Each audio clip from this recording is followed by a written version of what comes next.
It's been a pretty good 2 days for the president. He has been in front of this. He's been very visible in responding to this crisis. Yeah, it's been unusual in a sense because we're so accustomed to Trump doing things differently than an ordinary president would, that to have him come out and say the right things and stick to script and do the performative part of the job, showing up at the site, which George W. Bush famously failed to do during Katrina, it's almost a little jarring to see. But Trump has absolutely said the right things. He's made clear the message most people want to hear is that we're going to provide disaster relief.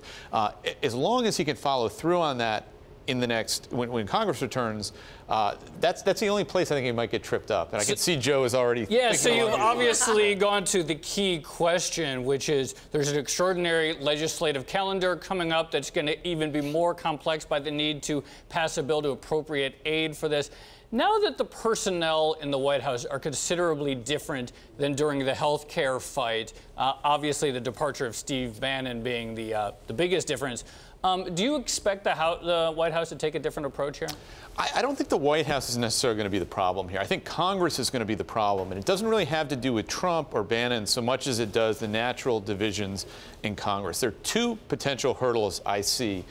Both would involve getting through legislation to help the hurricane victims. Number one is that conservatives traditionally have insisted on offsetting the funding with cuts elsewhere in the budget, and Democrats are not going to go for those kind of cuts. I imagine a lot of moderate Republicans won't either. The second hurdle is how you actually pass this funding.